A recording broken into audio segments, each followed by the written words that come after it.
Welcome to the Sewing Whisperer. This is a beginner's guide to creating symbols for fashion text sketches, fashion flats or fashion CADs. If you'd like to follow along, the Activewear Pants file that includes the graphic styles used in this video is available for free download in the details below.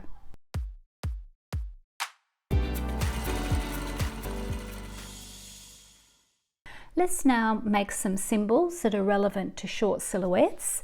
So in a previous video we made our graphic styles and we're going to continue on to make the symbols that are relevant to the cord, for instance, that we drew in this other exercise. And we'll add aglets to the cord, we'll add eyelets for the top of the cord, and we'll add some belt loops, and we'll add a bar tack. So let's have a look at the sketch here. We've got belt loops that one curves outwards to the right and one curves outwards to the left, and generally at the centre back we would have one that was straight up and down. We've got a jean style button that we've created here, and there's a bar tack sitting down in here, but the bar tack is also sitting top and bottom on the belt loops.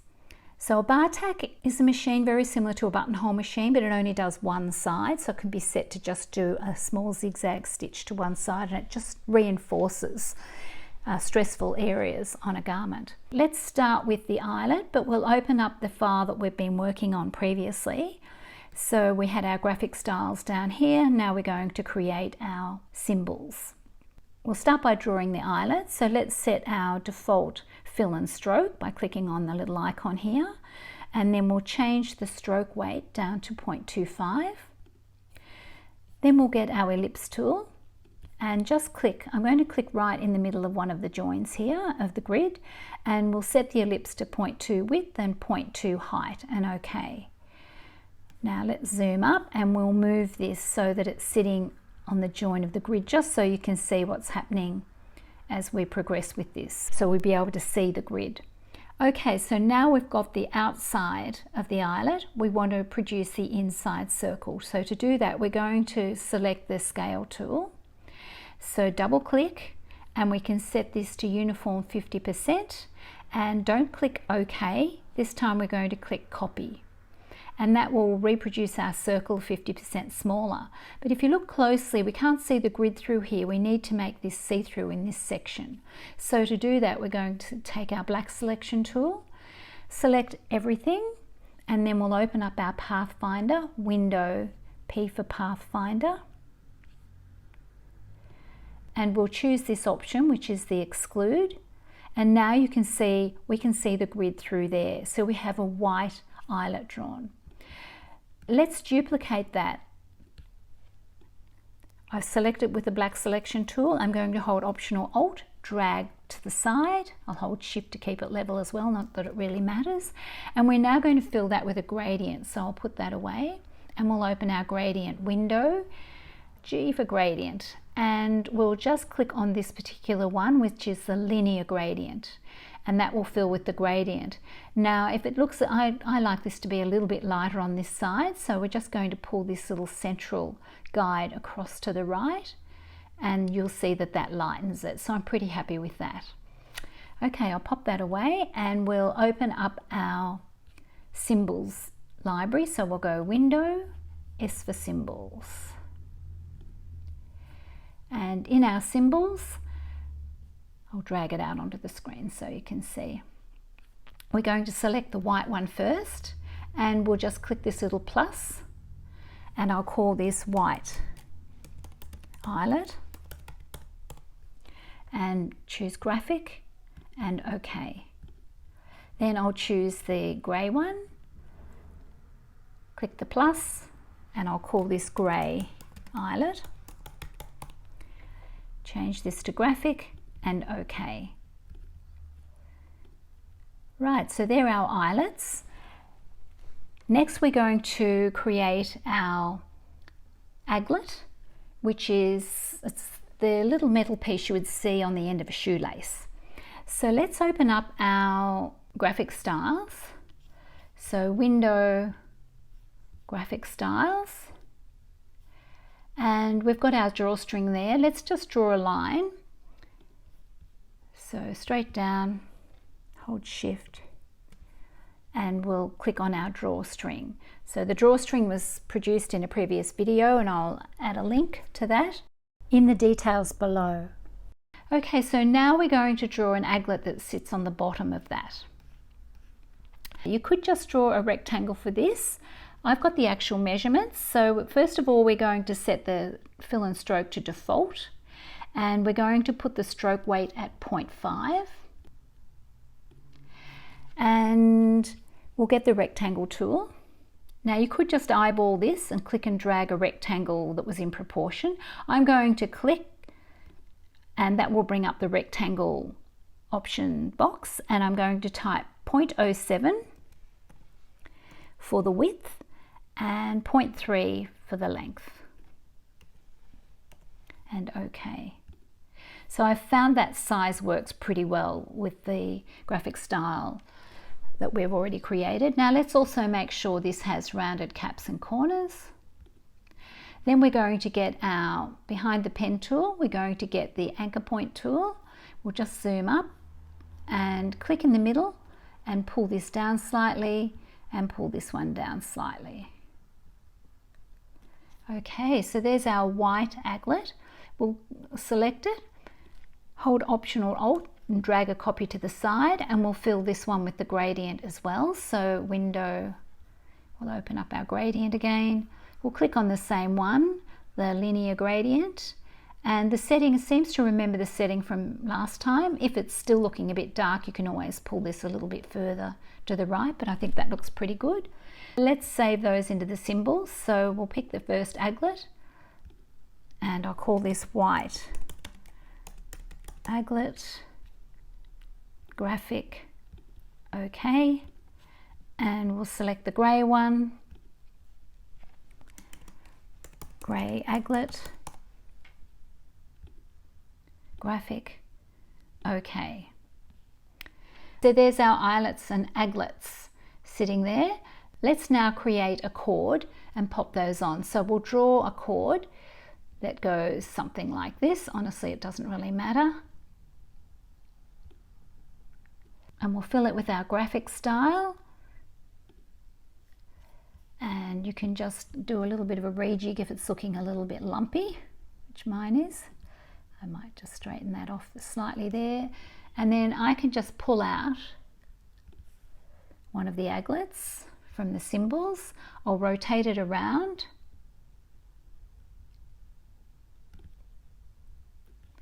And move it down so it's sitting on the end. And let's pull out an eyelet. And I'm going to say Object, Arrange, Send to Back. So it fits pretty well around the cord that we've made. So now I'll duplicate that. I'll shift it first over here. Now I'm going to reflect that. So I'll select it, get the Reflect tool, and I'll just click a little bit outside. Click once, come down below, hold Option or Alt and click directly underneath where we first clicked. And if they look too far apart, which I think they do, let's move that over. So once we're happy with how they're sitting, we can select the whole thing and then make a symbol out of that. So I'll click plus and we'll call this drawstring graphic and OK. Next we're going to draw the bar tack. So the bar tack will start as a straight line and then we'll turn it into a zigzag. So for starters, let's set this to default, then bring our fill box to the front and empty it out. Then with the stroke as the active tool, we'll come over and we'll change our stroke weight to 0.15. We're going to use the line segment tool. And the reason we're using that tool is we can put in a specific measurement. So we're just going to click, and then in here we're going to type 0.13 for the length, and you can leave the angle at 0 and then OK. Now let's zoom up. So we've just drawn a straight line here. Next we're going to turn it into a zigzag. Before we do that, let's just double check that we have rounded caps and corners.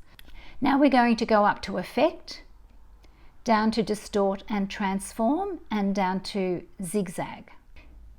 And we'll set this to 0.01 for the size, and the number of ridges per segment we'll put to 26 and preview. So just a pointer, if we put 27, if you notice this starts with a down and finishes with the opposite on the other end. If we change this to a 7 and preview, you can see it's got like a W on both ends. So I'm happy for it to be the 6, so let's put the even number, has them looking odd on each end, and the odd numbers have them looking the same on each end.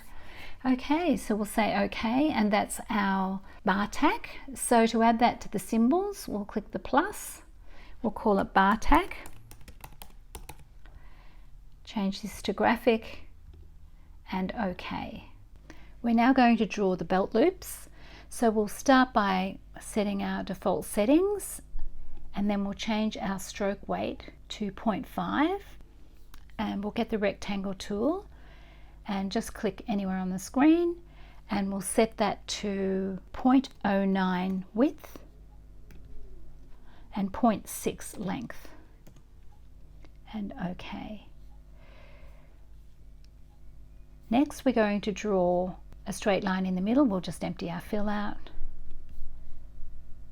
It doesn't matter if you don't get it right in the center because we'll shimmy it around a bit anyway. I'll hold shift and click at the bottom so it's a nice straight line. Then open up the brushes palette and we'll click on the double stitch brush that we made in a previous video, and we can change the setting of our stroke. I think I've had a play, and 0.4 seemed to be working the best for the dashed setting. And now we'll drag down 2 of the bar tacks that we've just made and place those, one at the top and one at the bottom. Okay, now we'll duplicate that twice so that we can create, so this is the center back belt loop. We'll select it with the black selection tool, hold Option or Alt, and drag a copy to the side, and then repeat that again. Now we're going to use the anchor point tool and just click and pull this. We'll pull this one to the right, and then we'll pull this one to the left. Okay, so there are our 3 white belt loops. We'll duplicate those and make grey ones. So select it all, hold Option or Alt and drag a copy down, and then we'll select one outside rectangle, hold Shift, select the other one, hold Shift, select the other one. So just the outside rectangles are selected. Make sure the fill box is at the front. Go to your swatches and pick in the first grey. So now we have white and grey belt loops, and we'll turn them all into symbols. So select the first one, we'll call it belt loop center back white, set that to graphic OK.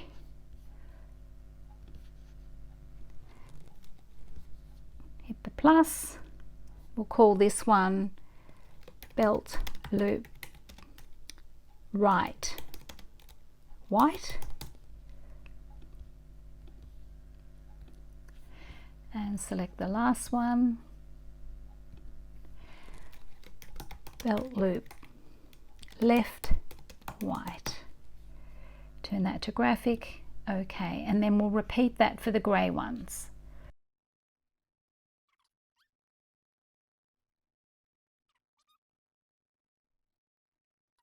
So there's all our belt loops completed. The last symbol we're going to make is an actual tie like we've produced over here. So I might actually select that and bring it over just so I've got an eye for the proportion.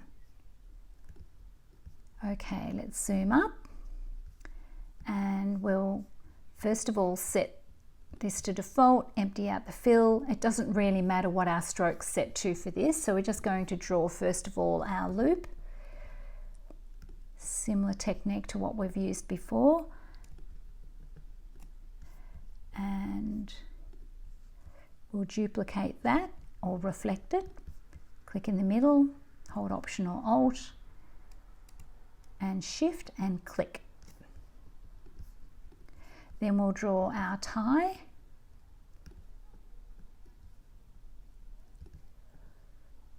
And we'll reflect that too.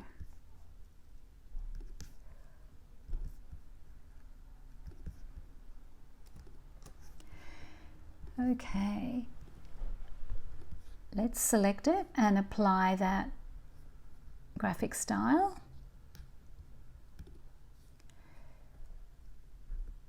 And we could create symbols out of this one, so I might ungroup this and I can select that one and I can just create a symbol, so I'll call that single knot.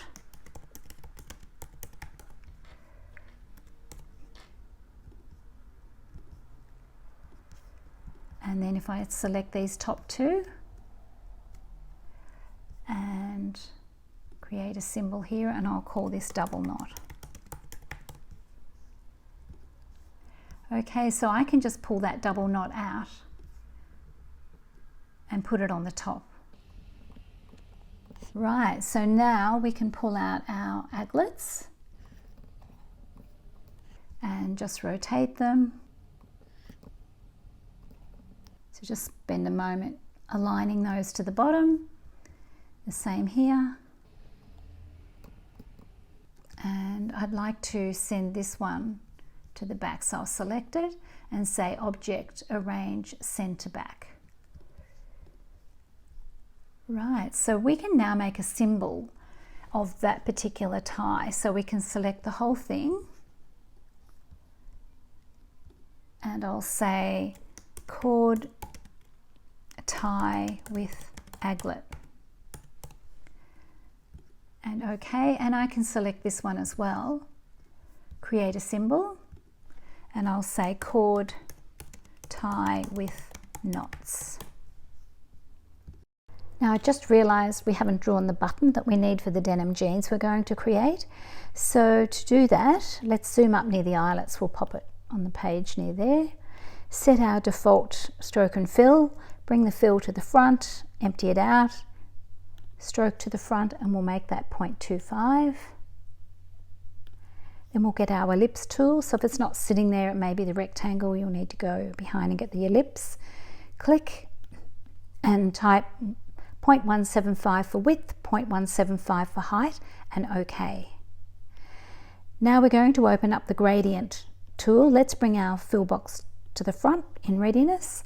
So we'll go Window, Gradient, and this time we're going to click on the radial gradient as opposed to the lineal that we used before.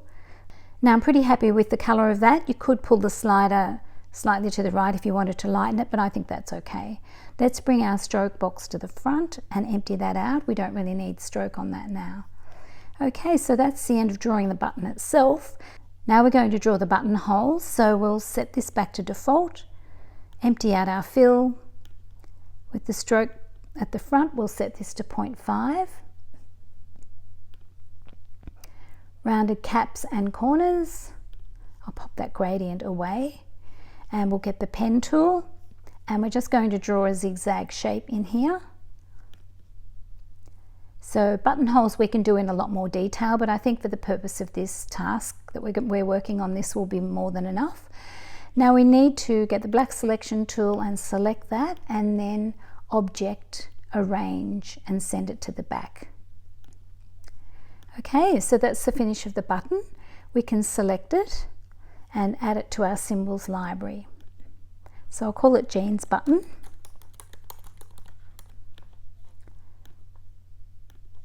And OK.